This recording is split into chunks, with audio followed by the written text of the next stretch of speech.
Paris, juillet 2012. Quelques heures avant leur grand départ, nous découvrons la famille Escriva, avec laquelle nous allons nous embarquer pour une belle aventure. Il y a la mère, Agnès, professeure en informatique. Les enfants, Thomas, 22 ans, étudiant, et Jean, 17 ans, lycéen. Et puis, la baroudeuse de la famille, la grand-mère, Sylvie, 81 ans. Maman, pour moi, c'est une aventurière. Elle a une espèce de gourmandise et d'appétit incroyable. Quand on part tous les quatre, c'est vraiment des moments magiques, quoi. C'est des moments de retrouvailles aussi, des bons moments de rigolade, de fou rire en famille, quoi. Donc ça, c'est voilà, c'est des moments inoubliables, quoi. C'est précieux.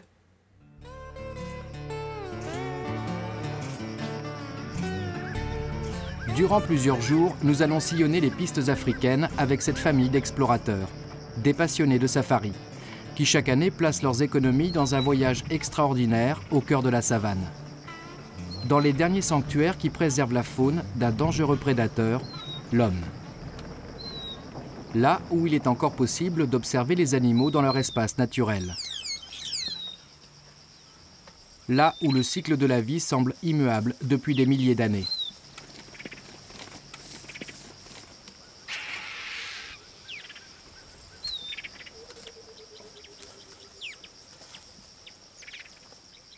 Sylvie, c'est la caméra woman de l'équipe, un sacré bout de femme qui a fait le tour du monde. Elle a pris sa retraite à 78 ans.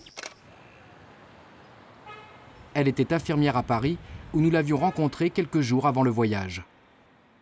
Une vie, comme on ne sait jamais si elle sera longue ou courte, il faut profiter au maximum pour qu'elle soit le meilleur possible. Voilà. Je n'ai pas toujours eu une vie facile, donc il a fallu sûrement montrer à plusieurs reprises pour avancer, pour vaincre les difficultés, eh bien c'est avec l'énergie. Il n'y a pas autre chose, hein. C'est toujours avoir des projets. Voilà, ça c'est ma ligne de mire. Voilà. Le jour où je n'ai plus de projet, je pense que la vie devient bien fade. Voilà. Alors, en route pour le Kenya. Première étape, la réserve de Samburu, du nom d'une tribu cousine des Maasai, au centre du pays. Le parc a été créé en 1985 pour protéger les espèces en voie de disparition comme les éléphants, dont la population a diminué de 70% en 30 ans.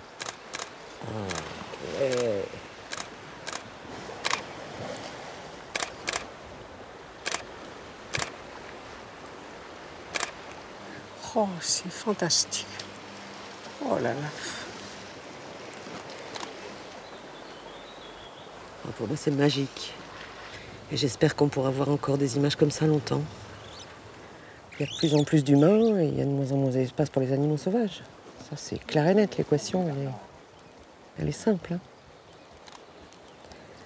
Donc leur habitat diminue. Ils peuvent plus du tout faire... Les éléphants, ça fait des grandes migrations. Ils peuvent plus du tout faire de grandes migrations. De mémoire de notre guide, Simon, personne n'a jamais vu ici autant d'éléphants prendre leur bain en même temps. Quand elle pose la trempe sur la défense, en fait c'est un signe de non-agression.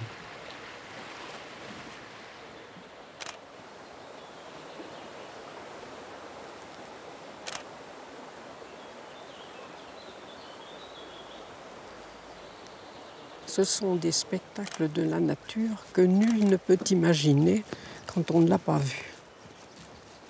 On voudrait les épargner, évidemment, et qu'on puisse continuer à les voir vivre dans leur milieu.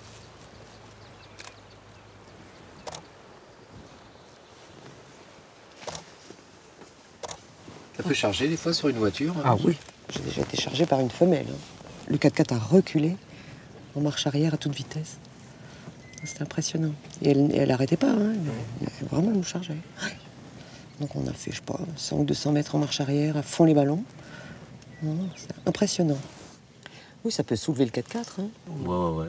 Avec la trompe. Puis après, ça peut attraper les gens qui sont dedans avec la trompe. Et ça jette les gens. Les gens qui meurent, en général, c'est ça.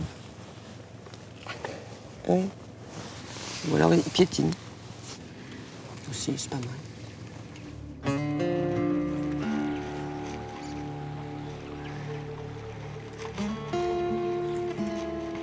Méfiance donc.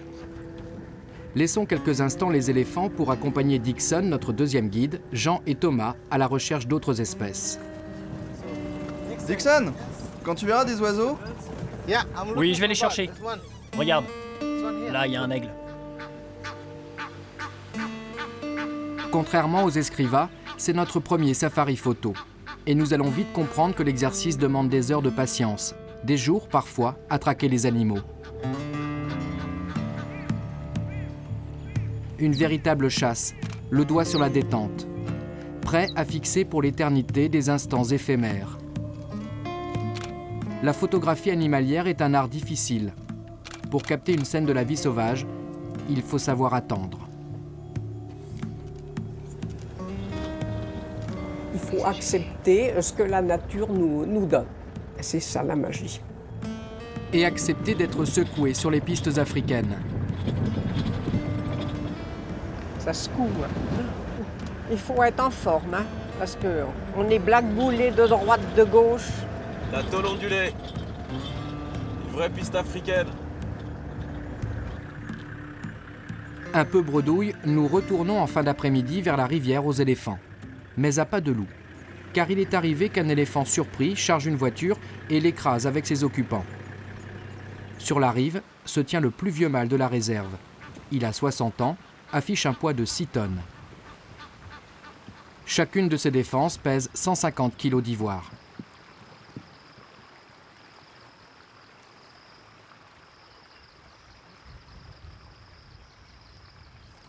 Il regarde la bagnole. Waouh. Oh là.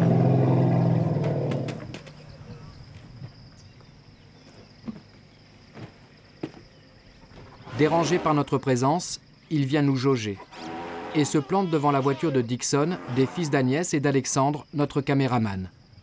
Tous les quatre se retrouvent coincés entre l'éléphant et la rivière.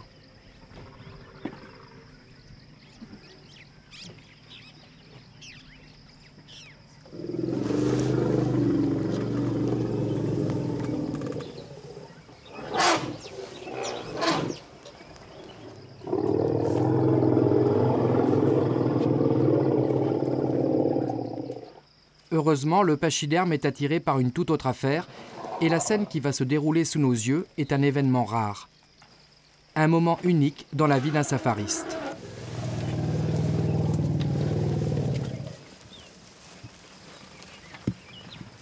Je dis à Dixon qui dégage quand même de là parce que... Tu dégages de là. Ouais, Ça vient. ça coupe là.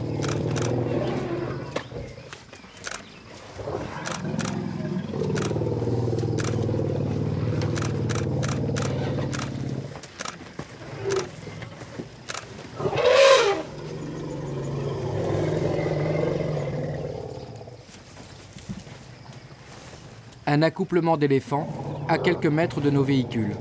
C'est une grande première.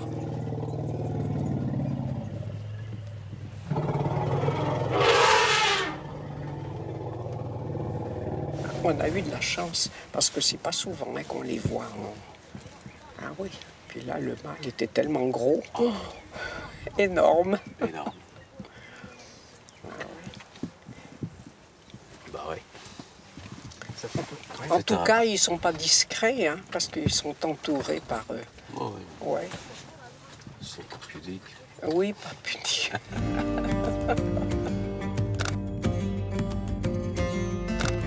Sans nous en rendre compte, nous avons pris des risques en restant aussi près, oubliant un instant que ces animaux demeurent sauvages et que nous autres humains sommes si petits. Il était si gros en comparaison de la voiture. Et j'ai dit au gars, restez calme, ne bougez pas. On verra bien ce qui va se passer. C'était fascinant, parce qu'il y avait plusieurs femelles qui tournaient autour de lui. Et là, il en a choisi une. C'était si rapide. Au moment où il commence un peu à barrir et tout ça, et qu'il y a tous les autres qui s'excitent, apparemment c'était les femelles qui venaient autour. Là on a commencé à sentir un peu une petite montée d'adrénaline, puis ils étaient vraiment proches et autour de nous. Ça commençait à bouger vite, il y avait pas mal de fumée, tout ça. Ma première pensée, c'était qu'il allait nous pousser dans la rivière. Je me suis dit, on va finir dans la rivière. C'était impressionnant. Moi je bougeais pas, on m'a dit de pas bouger. Mais j'étais pas à l'aise. Hein. T'as déjà assisté à une scène un peu comme ça? Oui, ouais. Bah, on s'est fait charger par des buffles, quelques trucs comme ça. Donc ouais, c'est sûr. C'est ça l'Afrique.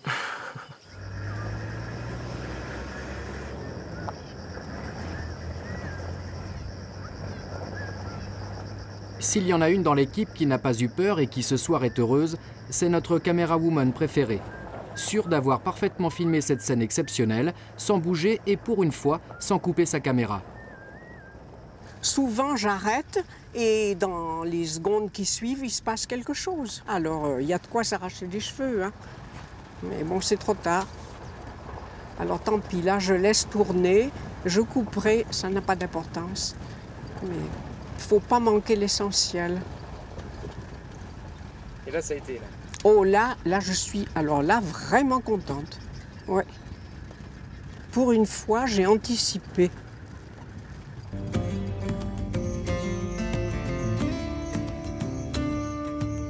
La nuit tombe sur Samburu. Chaque soir, Sylvie visionne les images qu'elle a tournées dans la journée, histoire de vérifier que tout a bien été enregistré.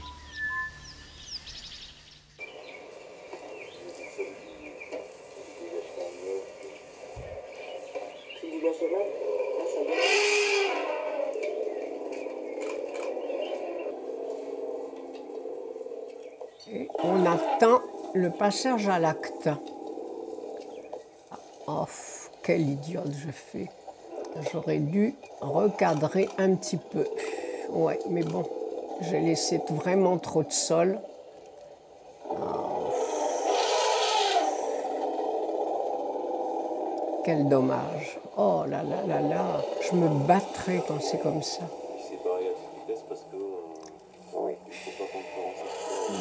Oui, mais maintenant que c'est fait, hein, il n'y a plus de regrets.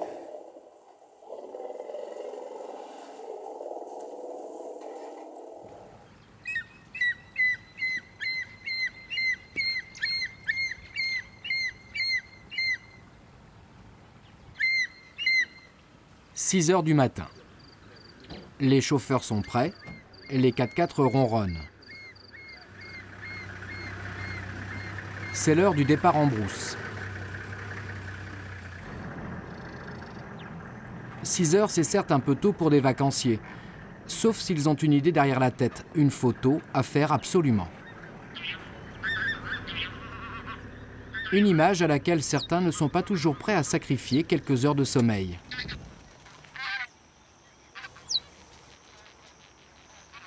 Là, j'attends qu'un éléphant se place en silhouette sur une crête, dans le cercle du soleil. Bon, ça, c'est la théorie. Après, en pratique, il faut arriver à bien se placer. Tout ça avant que le soleil ne sorte. Donc, on a très peu de temps. Et il faut bien sûr que ce soit dégagé. Ce qui n'a pas été le cas depuis qu'on est là. On n'a pas eu un matin bien dégagé.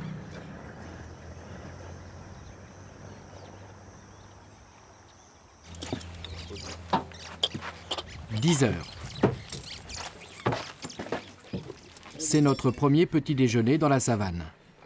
Le moment que choisit Sylvie pour peaufiner sa technique. Comment veux-tu que je te dise ce dont j'aurais besoin pour filmer d'en haut? Ici, me faire un plan dur, mais tu vois, pour être toujours à l'horizontale, D'accord. J'essaie de trouver un plexiglas. Un plexiglas, mais alors puis, solide. Il faut des pinces pour attacher là, tu vois. Voilà, mais il faut le relier ici, malgré tout. J'ai compris. Ouais. Tu as compris, voilà. Okay. Je vais trouver une solution. Pour moi, c'est très important pour pouvoir filmer en plan stable. Voilà. Ok, parfait. Bah, écoute, voilà. Alors écoute, je pense que tu vas me concocter ça. Voilà, je te remercie Simon. Pas de problème. Voilà. Qu'est-ce qui s'est passé hier, Sylvie? Oh, comme j'ai été déçue en visionnant mes images. Je me suis rendu compte que j'avais coupé la tête de l'éléphant. Voilà. Et Agnès me répète, fais des plans plus larges. Je comprends toujours, mais je n'applique pas toujours ces règles élémentaires. Mais là, je crois que j'ai compris la leçon. Voilà. Pause technique, mais aussi culturelle pour les safaristes qui découvrent certaines particularités des coutumes Maasai, l'ethnie à laquelle appartient Dixon.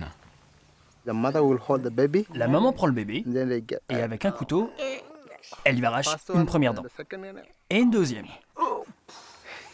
Horrible. Et ensuite, elle lui donne du lait frais. Aussitôt, ça apaise la douleur. Oui, très rapidement. Quel courage. Et comme ça, il n'y a pas d'infection. Aucune infection. Une petite opération chirurgicale qui permet aux mères d'hydrater leurs bébés lorsqu'ils sont atteints de malaria à l'aide d'une paille que l'on glisse entre les dents. Tu es fier d'être Maasai? Ouais, très très fier. C'est ma vraie culture. Le dernier jour, je m'habillerai comme toi. Tu t'habillerais comme moi? Pour sauter. Et tu sauteras autour du feu.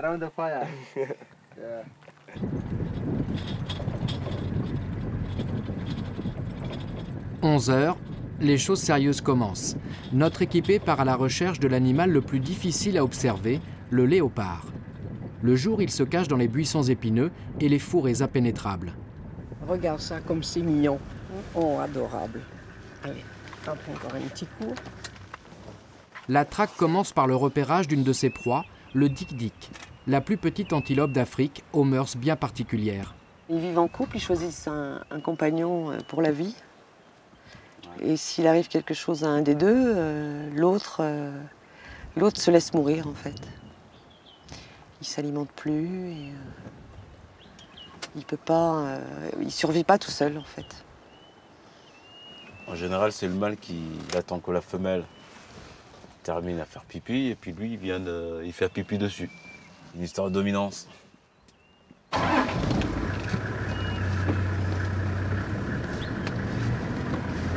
Les dik-dik, on n'étudie pas beaucoup, tu vois. Oh, pourquoi personne ne s'intéresse aux dik-dik? En fait, dans la savane, c'est pas l'individu qui compte.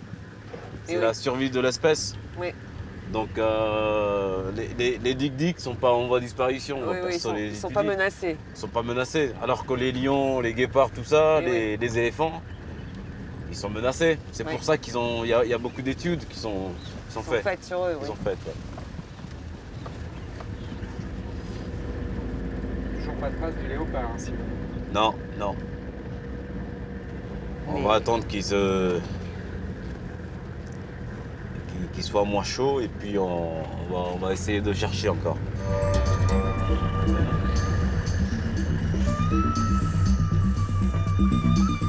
Le léopard est un opportuniste qui préfère attendre le passage d'une proie à proximité de sa cachette plutôt que de s'épuiser dans de longues chasses. Difficile donc de le surprendre en terrain découvert. Midi, c'est l'heure la plus chaude. Nous retournons à l'hôtel en lisière de la réserve. Chaque jour, Sylvie et Agnès notent scrupuleusement sur leur carnet de voyage chaque scène, chaque animal observé, un peu à la manière des zoologistes. Des carnets qui témoignent aussi de leur passion des voyages. C'est Agnès qui m'a incité à demander en cadeau de mise de mon départ à la retraite un caméscope. Je n'en voyais pas l'utilité. D'autant plus que j'étais nulle en photo. Et maintenant, si je ne peux pas filmer, je me sens très très frustrée. Parce que j'estime que On marque vraiment les souvenirs avec toutes ces images animées. Ça vient d'où cette passion de la photographie d'abord pour démarrer? Alors la photographie, en fait, ça vient d'un premier safari qu'on a fait toutes les deux avec maman quand j'avais 19 ans.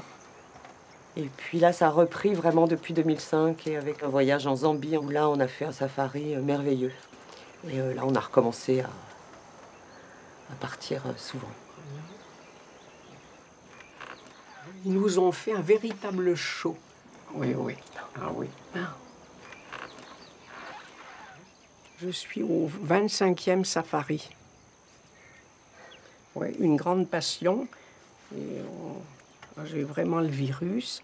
Et je crois que cette passion n'est pas prête de me quitter. Au contraire, je crois qu'elle augmente de safari en safari. Et puis c'est un plaisir partagé avec ma fille et mes petits-enfants. Je pense que c'est un énorme privilège de vivre ces instants magiques tous les 4 en famille. Voilà.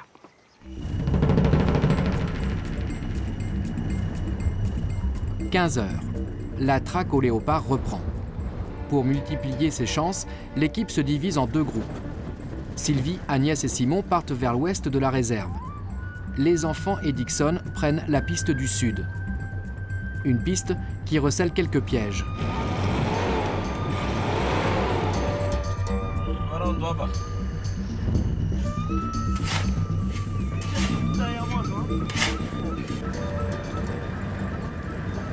Passé combien de temps comme ça? Chercher? Il y a bien presque 2 heures qu'on cherche. C'est un détour. En attendant le léopard, un rapace fera l'affaire pour Agnès. C'est pas mon truc. Non, à la caméra, ça donne pas grand-chose. Parce que c'est toujours un peu éloigné. Pendant qu'Agnès photographie le rapace, Sylvie se livre à des réglages quelque peu acrobatiques.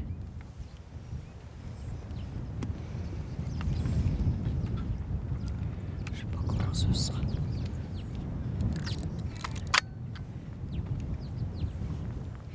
Oh là là. Moi, je suis comme une chèvre des montagnes.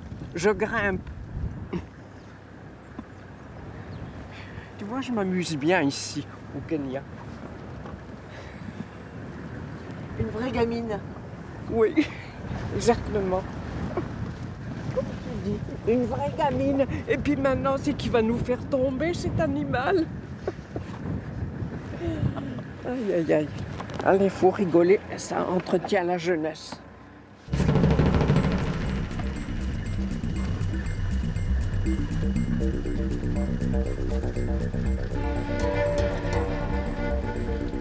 En 2008, on a cherché le léopard pendant 4 jours. Oui, et nous ne l'avons pas trouvé. Donc, rien n'est sûr. Rabé, il vient de sortir de fourré. Et maintenant, on va voir s'il va faire 2 ou 3 photos. Parce que le coucher de soleil sera dans 10 minutes. Mais oui. Dixon vient de prévenir Simon. Il a trouvé le léopard. Mais apparemment, il n'est pas le seul sur le coup. En approchant, nous découvrons une autre façon de faire du safari. Le zoo au safari. On se croirait sur la place de la Concorde. Vu l'embouteillage. Nous étions loin d'imaginer un tel capharnaüm en pleine brousse. Mais à la vérité, et c'est un paradoxe, le tourisme protège les animaux, car il oblige les autorités du Kenya à entretenir les réserves. Sans tourisme, plus de devises, au prix bien sûr de quelques désagréments. Des fois, quand il y a un lion qui est en train de dormir, tu vois, qui ne bouge pas, il y a des gens qui essayent de siffler, de taper sur les voitures pour les faire réveiller, ce qui n'est pas bien. Mais le tourisme, c'est important parce que ça rapporte de l'argent pour les gens qui vivent dans le coin. Donc, s'il n'y avait pas de tourisme, il y aura beaucoup plus de braconnage. Et les animaux comme les éléphants, on ne les verra plus, quoi. Donc le tourisme, c'est quand même important pour le pays. Enfin, on va essayer de se mettre debout pour voir quand même quelque chose. Essayer. Pour voir ce malheureux léopard. Ah oui, là, ça m'a... Il va être complètement affolé. Complètement affolé. Oh, ben le voilà. Et il a tué un lapin. N'en bouge pas, Simon, bouge pas. Ne bouge surtout pas. Ne bouge pas.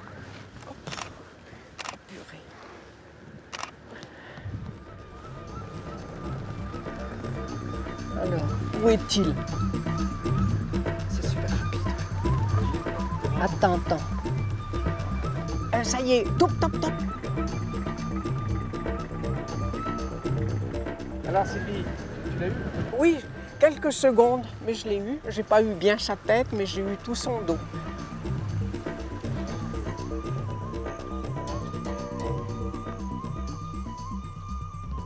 Quelques instants plus tard, la savane retrouve sa quiétude. La nuit tombe et il est interdit d'y circuler après le coucher du soleil. Pour Sylvie, c'est l'heure d'un rituel nocturne. Voilà, il est très furtif, n'est-ce pas? Ça bouge un peu, bien sûr. Et c'est fini. Ah oui, rapide. Ah ben ouais, plutôt. Très rapide. Je t'ai dit 5 secondes. C'est furtif. Hein. C'est furtif. C'est tout. Oui, c'est tout. Je vous ai dit, c'est furtif. Et c'est vrai. Et de dos. Et de dos. De dos et derrière, Eh ben derrière oui, un arbre j'ai que quatre le troncs. dos et dans les buissons. Le lendemain, nous partons vers le sud, à la frontière de la Tanzanie, en direction du territoire des Maasai, là où se trouve une des plus grandes réserves du Kenya, le mythique Masai Mara, passage obligé de tous les safaristes. Il va nous falloir près de 2 jours pour parcourir les 400 km qui nous en séparent, tantôt sur des routes goudronnées, mais plus souvent sur des pistes de sable et de cailloux.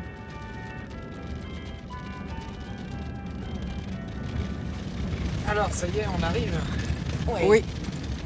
Ça y est, enfin. Ça se mérite quand même. Ah oui. Ah oui, hein. C'est pas comme ça. Hein. Sylvie, ça va? Tu tiens le coup? Oui, très très bien.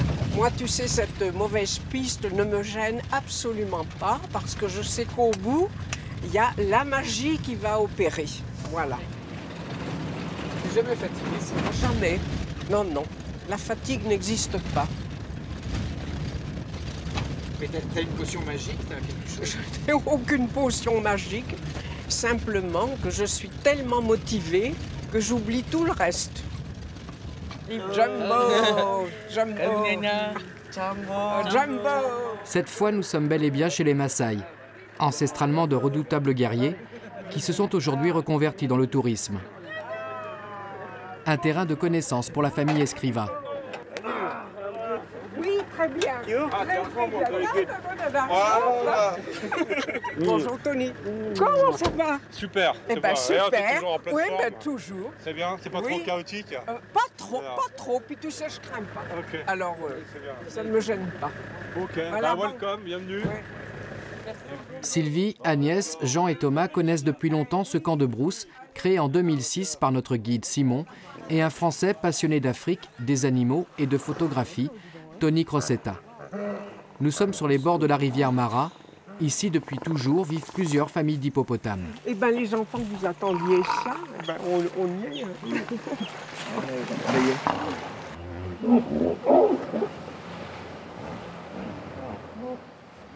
Voici la demeure de cet enfant de la banlieue parisienne. On m'avait dit qu'un jour je vivrais au cœur même du Masai Mara et qui plus est dans une cabane perchée à 5 mètres de haut et à 8 ou 9 mètres au-dessus de la rivière Mara, je crois que je n'y aurais pas cru.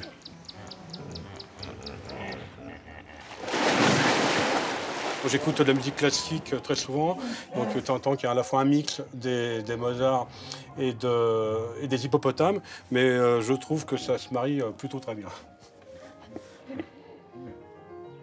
Tu aurais imaginé, petit, vivre comme ça? Oui, j'ai toujours imaginé ça, oui. J'ai toujours imaginé, j'ai toujours aimé les animaux, c'était ma vie et ma passion. Et je me suis toujours dit que j'irais en Afrique. Je regardais des films de Tarzan, j'étais absolument fasciné. Et j'ai très tôt, enfin dès que j'ai eu accès à un appareil photo, immédiatement je me suis tourné vers le monde de l'animalier. Je suis devenu photographe animalier et j'ai toujours voulu vivre dans un endroit comme celui-là. Donc oui, la vie est belle. Surtout quand j'ai de la connexion, ce qui n'est pas toujours le cas.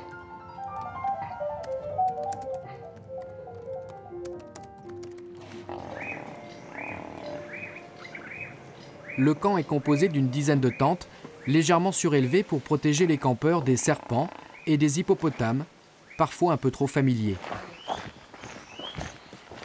Bon, vous connaissez les règles de sécurité.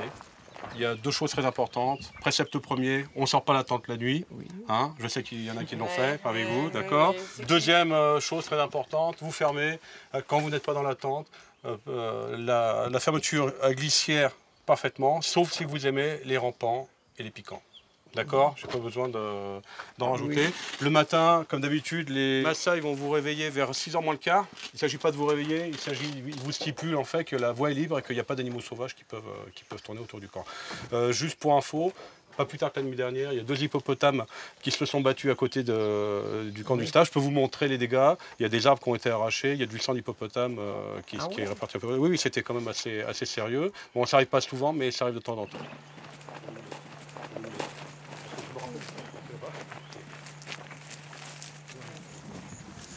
Voilà, cette branche-là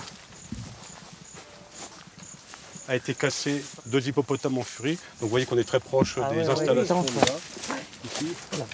Et ça arrive très rarement parce qu'on a des gardiens de nuit qui sont censés juste avec les lampes, ils les font fuir, la présence humaine d'une façon générale éloigne tous les animaux les plus dangereux, surtout les hippopotames qui sont vraiment des animaux extrêmement dangereux. Il faut vraiment faire très attention parce que le danger n'est pas illusoire.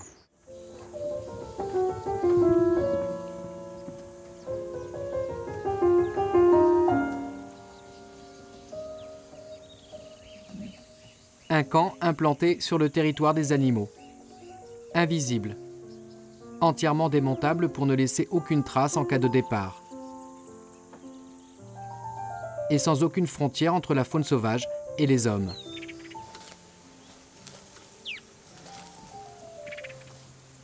On a 4 gardiens de nuit qui patrouillent toute la nuit et qui surveillent chaque extrémité du camp. Donc ils n'empêchent pas les éléphants de venir à 2-3 heures du matin, mais évidemment ils les chassent par leur présence et juste en les éclairant. Par philosophie, on n'a pas voulu une barrière électrique qui empêcherait les animaux évidemment de rentrer. On est ici dans cette région boisée où il y a beaucoup d'arbres fruitiers et les éléphants, notamment au mois de février, viennent consommer ces fruits. On n'est pas chez nous et ça on ne l'oublie pas. Voilà.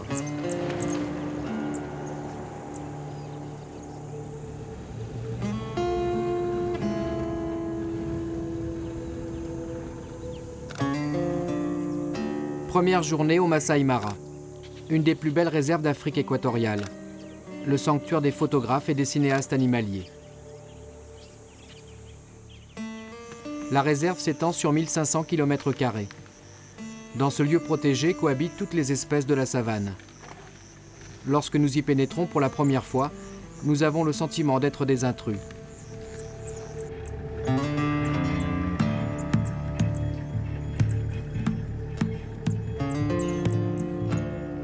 Agnès et Sylvie connaissent bien les animaux qui vivent ici, et particulièrement les clans de lions qui se partagent le territoire. Donc c'est un individu du clan du Marais. Ouais. Bon, c'est sûrement la plus jeune en fait, la plus jeune des lionnes, qui est toujours un petit peu à part parce que les mâles s'en occupent pas beaucoup. C'est une jeune fille, donc elle est moins intéressante que les 4 plus grandes qui sont plus mûres. Donc elle est toujours un petit peu à part. Elle a dû aller retrouver la troupe, sa mère notamment, sûrement.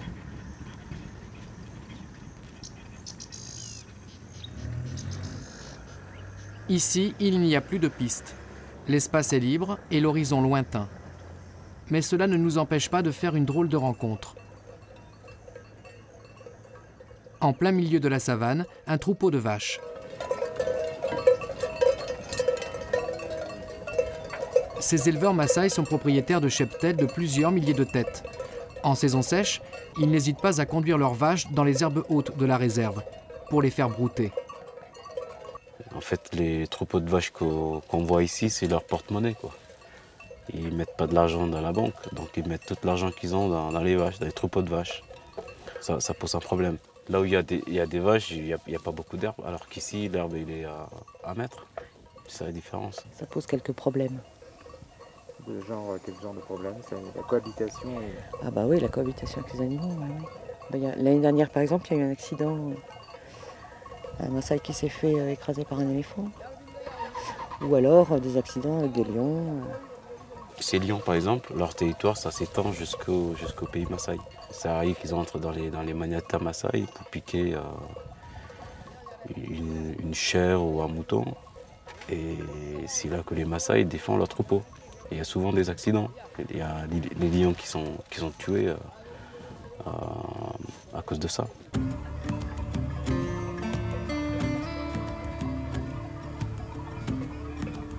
C'est un bien curieux face-à-face auquel nous assistons.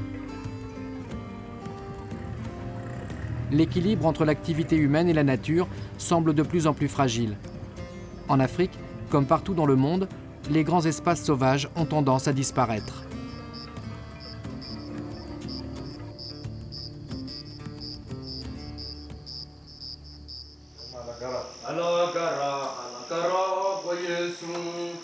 Retour au camp, à l'heure où l'on prépare le dîner.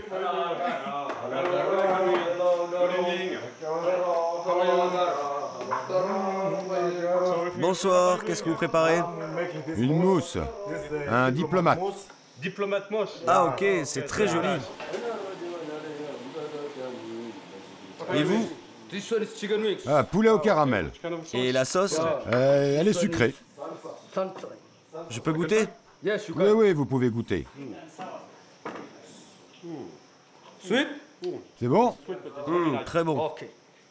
On est exactement au même niveau d'exigence que des cuisines européennes. Il faut savoir ici qu'on est en milieu tropical. Donc en fait, c'est laver, nettoyer 2 fois, désinfecter à fond 1 fois par jour. Parce que c'est vraiment très compliqué. Quand les gnous arrivent, il y a des millions de mouches qui investissent le Masai Mara. Donc tout est fermé. Initialement, on n'avait que des tentes au départ. Et tous les animaux, évidemment, tous les carnivores venaient parce qu'ils sentaient la nourriture. Et donc, on fait concession, il reste une jeunette 4 qui est une espèce de petite fouine à longue queue africaine et qui continue à venir. Alors, on la nourrit volontairement pour pas qu'elle aille farfouiner partout. C'est un peu notre mascotte. 18 personnes travaillent au camp. Cuisiniers, chauffeurs, gardiens et serveurs. Après des débuts difficiles, tentes détruites par les animaux, 4x4 qui tombent en panne, la petite entreprise prospère aujourd'hui.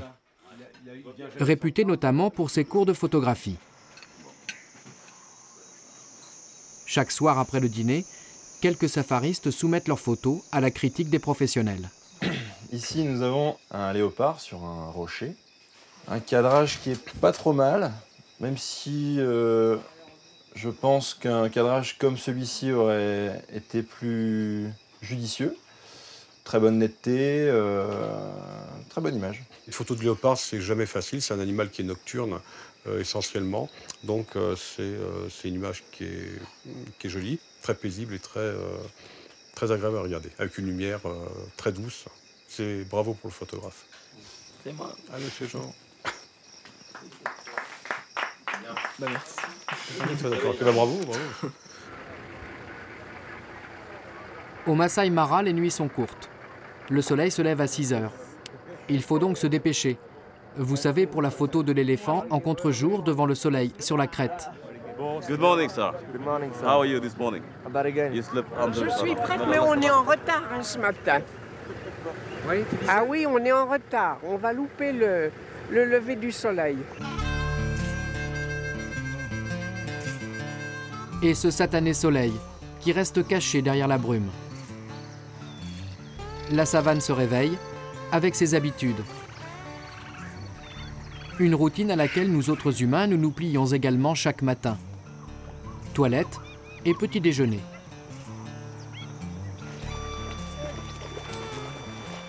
Et puis, Départ au travail pour assurer la subsistance quotidienne. Pour les safaristes, c'est l'heure de la pause.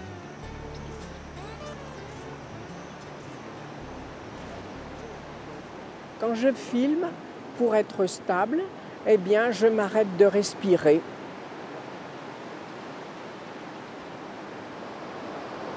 Oh, l'avion, c'est dur. Alors là, la pause café, c'est un moment que j'adore. Avant de faire la petite pause technique, on va tout de même explorer les alentours pour ne pas avoir de mauvaises surprises et courir après très très vite.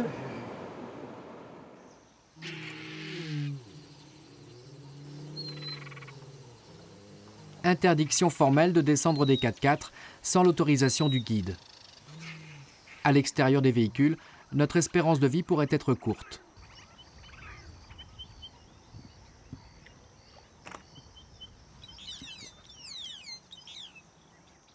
Ces lions sont parfois invisibles dans les hautes herbes et représentent un danger permanent.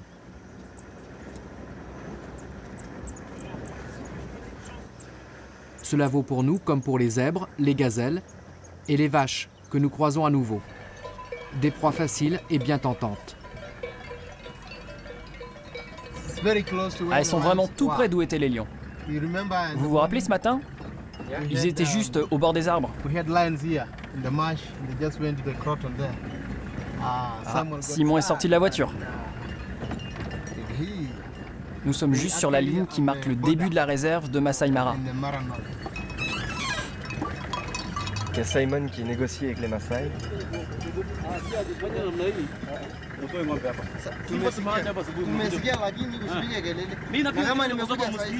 C'est pas la première fois que je vous vois ici. Hier déjà, vous étiez là. Vous savez que les lions sont là, juste derrière. Nous, on n'est pas dans la réserve. Ici, c'est la limite. Pourparlers tendus entre Simon et les éleveurs. Il faut dire que ces derniers jouent avec la loi. Bien qu'il leur soit interdit de mener leurs troupeaux dans la réserve, ils ont souvent un pied dedans et l'autre à l'extérieur. À leur décharge, le bétail est leur principale source de revenus et de nourriture. Ces éleveurs ont donc besoin de nouveaux pâturages, mais les territoires ne sont pas extensibles. Nous nous sommes rendus dans un de ces villages Maasai qui bordent la réserve. Autrefois nomades, les Maasai sont aujourd'hui sédentarisés. Une vingtaine de familles vivent ici. Nous rencontrons le fils du chef du village. Nous lui demandons s'il est fréquent que les éleveurs franchissent la limite de la réserve. Habituellement, nous faisons paître nos animaux autour du village. Et quand il n'y a pas assez d'herbe, nous y allons. Mais jamais dans la journée. C'est toujours le soir. En fait, toujours la nuit.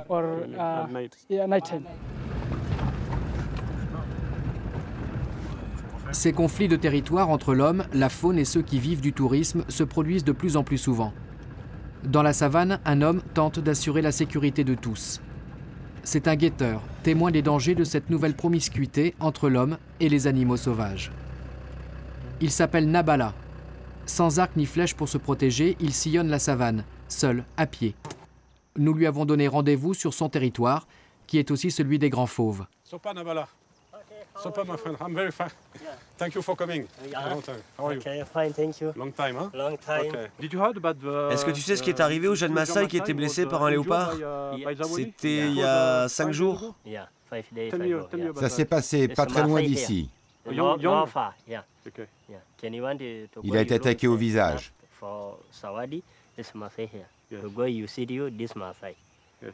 C'était juste après la sortie de l'école.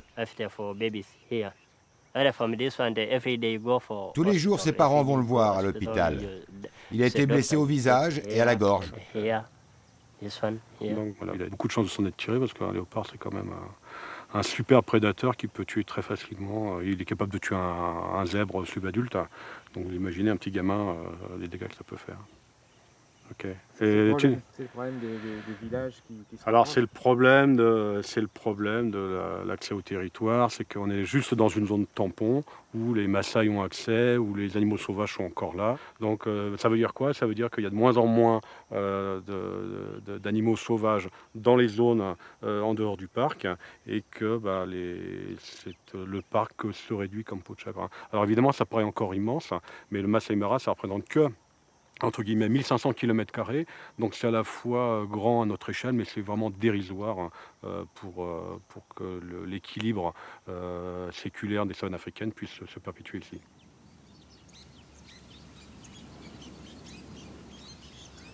En quittant Nabala, la vigie du Masai Mara, nous avons le sentiment d'être peut-être parmi les dernières générations à profiter de la solitude des grands espaces.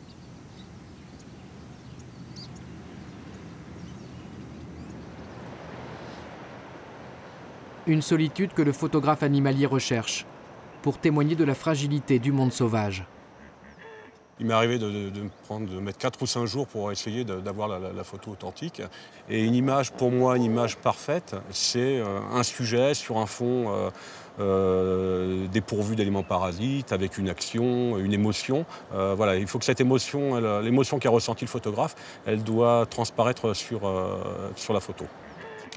Alors je viens souvent ici parce que c'est un endroit propice où les zèbres viennent boire régulièrement. C'est une photo que je n'ai pas encore. J'ai un projet de livre pour la fin de l'année prochaine. Et j'attends cette photo du crocodile qui vient capturer un zèbre au moment où il boit.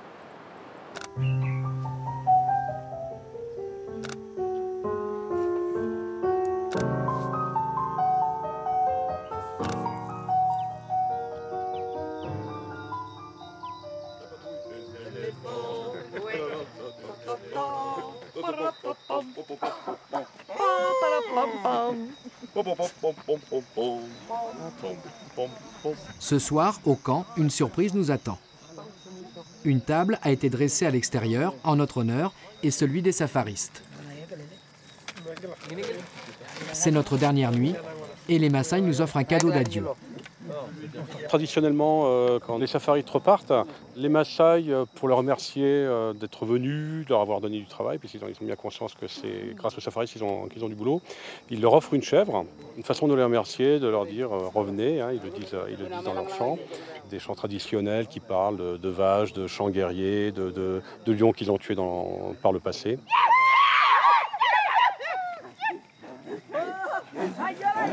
Des danses auxquelles les safaristes sont parfois conviés.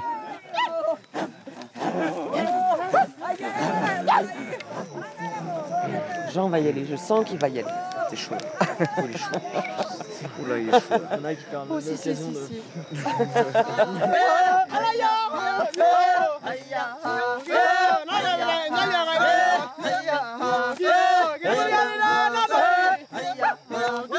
C'est une danse traditionnelle, au cours de laquelle les hommes se lancent un défi pour prouver leur force et leur agilité.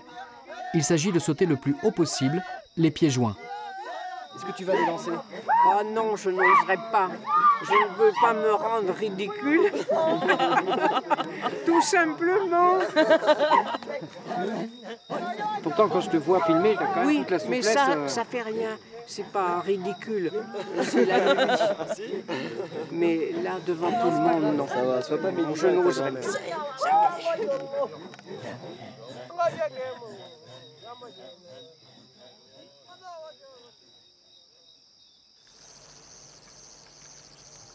Dernier jour au Masai Mara.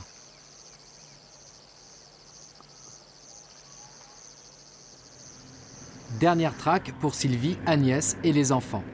Celle d'un animal qu'ils veulent absolument voir avant de partir. On est à la recherche de quoi, Sylvie? Ah, d'une léoparde et son petit. Une guéparde, oh bah tu vois. L'excitation commence. Parce que là, on va la rejoindre, essayer de la rejoindre à toute allure avec Simon.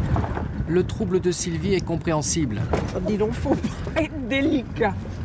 Car depuis le début de la matinée, nous sommes plutôt chahutés sur la route.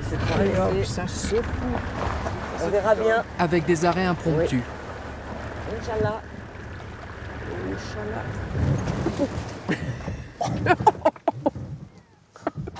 on est sur 2 roues, là. On va prendre un bain de siège. Attention. Oui, oui, attention. Oh là là. Oh, ça patine. Bravo, Simon. Très bien. Oh, on a un chauffeur expert. Une heure plus tard, nous apercevons l'animal. La femelle est inquiète, elle a déjà perdu plusieurs de ses petits. C'est très dur pour la mère guépard de se protéger, elle et ses petits. En général, les femelles guépards, ils ont 6 petits. Mais il y a plus de 90% qui ne survivent pas. Qui se font niaquer par les serpents, ils se font marcher par les buffles. Le plus dangereux, en fait, c'est les hyènes.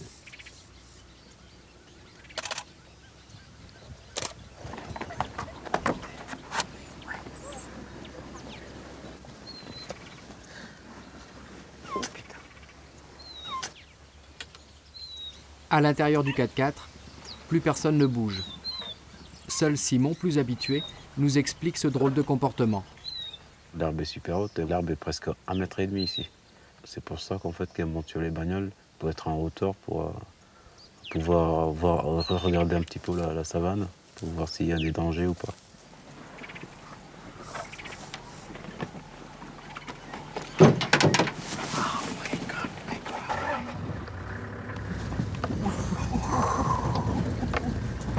Oh, dis donc, dis donc. Tu respires plus. Ah non.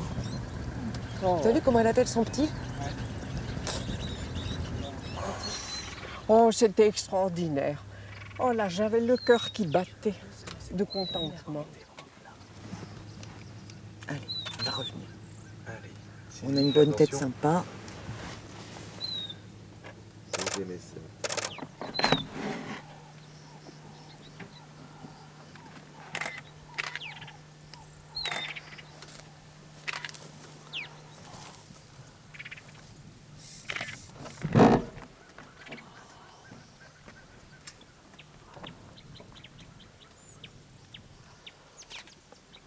Le 4x4 en guise de poste d'observation. Les animaux de la savane sont nés avec les voitures et les touristes et se sont adaptés à notre modernité. Au point de se demander parfois si l'adjectif sauvage leur colle encore vraiment à la peau.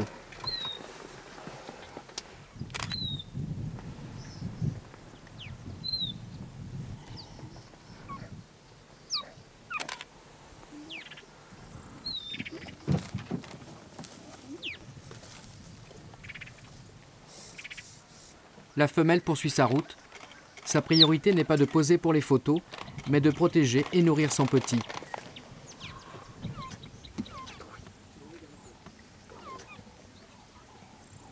C'est vraiment un grand moment. Quelle émotion. C'était bien, hein, Thomas? Ah, c'est trop près. Ça fait trop peur. Après, je sais pas, elle a l'air de nous ignorer complètement, quoi. Elle s'en fiche royalement qu'on soit là. Nous, c'est l'événement de la semaine. Elle, non. Elle chasse.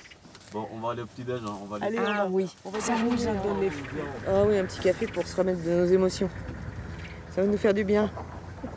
Ah oui, Oh là là. vraiment, c'était excellent. Excellent. Excellent. Excellent. Et c'est un très bel animal. Donc de l'avoir vraiment si proche comme ça, là, c'est extraordinaire.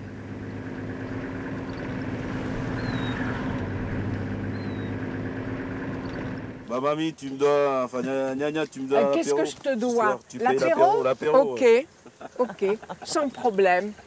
Non, mais t'es chouette parce que vraiment tu anticipes. Ah ouais, c'est parce qu'en incroyable. fait, quand tu es avec ces animaux-là, tu Oui. finis par savoir un petit peu où Oui, va se passer. oui, c'est vrai. Tu vois. Oui, oui.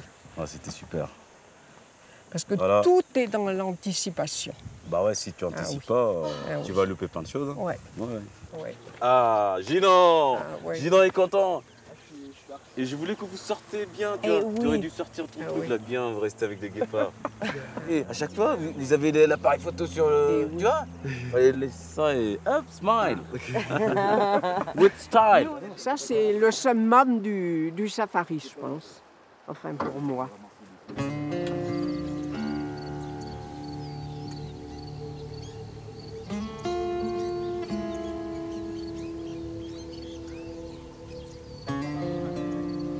C'est notre dernier petit déjeuner dans la savane et déjà la nostalgie. Je suis ahurie. Toujours quand je rentre à Paris, il me faut 24 ou 48 heures pour me remettre dans le bain. Mais je rentre avec des souvenirs et des images plein la tête. C'est même assez violent, hein, de se retrouver en ville avec ces odeurs, avec ce bruit, et puis surtout dans nos clapiers. Moi, c'est surtout l'espace en fait. Le fait d'être enfermé. Ça, c'est dur. On a un sentiment de liberté très fort ici. Bah moi, ça va parce que je fais partie de la génération qui a vécu avec tout ce qui est Internet, etc. depuis qu'on est tout petit. Et du coup, je suis assez dépendant et c'est vrai qu'ici, je ressens quand même un manque. Même si c'est énorme, c'est génial. Souvent, on n'a pas envie de rentrer. Hein. Moi, mon objectif à terme, ce serait de pouvoir rester plus longtemps, trouver quelque chose à faire ici. Ouais, j'ai des rêves ici, hein. Avec l'apprentissage du swahili, la langue locale, puis surtout toutes ces images à faire. Ouais, il y a des choses à apprendre. Hein.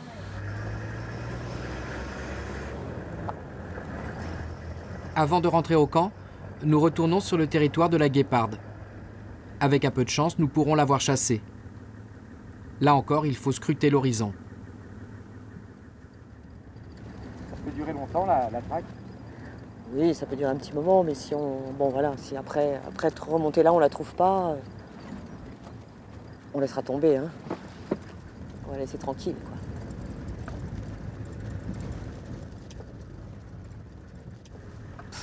Oh ben dis donc Simon, alors, hein. Oh, tu es incroyable.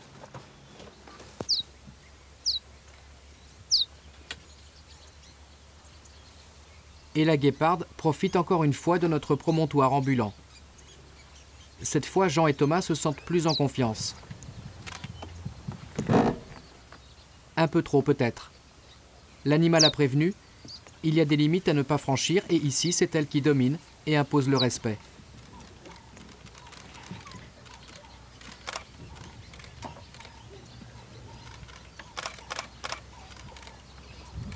Là, j'ai trouvé que ça insistait un peu. Le bras quand même à 10 cm quoi, de sa tête. Ouais, j'ai trouvé que c'était un peu insistant. Je vais leur dire d'ailleurs. Une fois ça va, après c'était... Et soudain, la chasse démarre. Oui, elle l'a coursé, elle était très près. Elle s'est mise à chasser. Il y a le petit là. Oui. Moi je l'ai vu courser une gazelle de Grant. Oh ben dis donc. Là.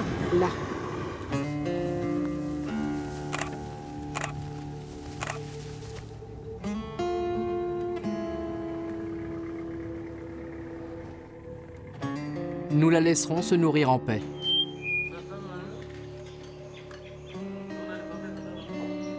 Au camp, c'est aussi l'heure du déjeuner. Le moment le plus chaud de la journée, où plus rien ne bouge en Afrique. L'heure du repos pour les safaristes et des derniers préparatifs.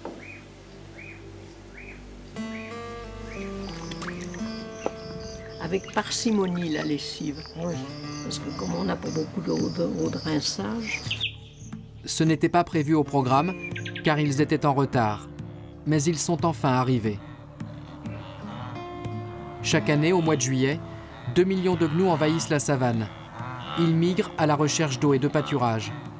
Pour cette dernière journée, la nature nous offre une nouvelle image de la savane, et pour les carnivores, un festin de roi. Dès que les gnous arrivent, donc c'est le garde-manger de tout le monde. C'est le garde-manger des crocodiles, des lions, des guépards, léopards. Tu vois, donc en fait, tout l'écosystème dépend de gnous.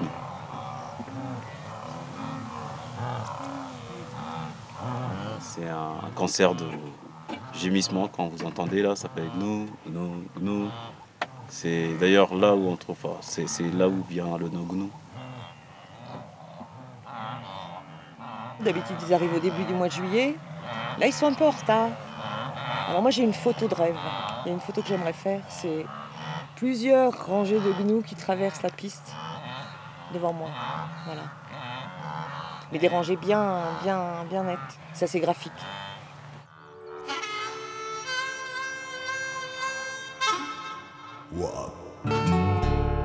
De ces quelques jours de safari avec Sylvie, Agnès, Jean et Thomas, nous gardons un sentiment de joie, teinté d'inquiétude. Saurons-nous conserver des espaces suffisamment grands pour que les animaux, comme cette famille de lions, puissent y vivre et perpétuer le cycle de la vie sauvage? Car ces réserves qui se réduisent comme peau de chagrin pourraient ressembler demain à de grands zoos. Au point que si nous n'y prenons garde, l'homme pourrait bien devenir un jour le dernier animal visible dans la savane.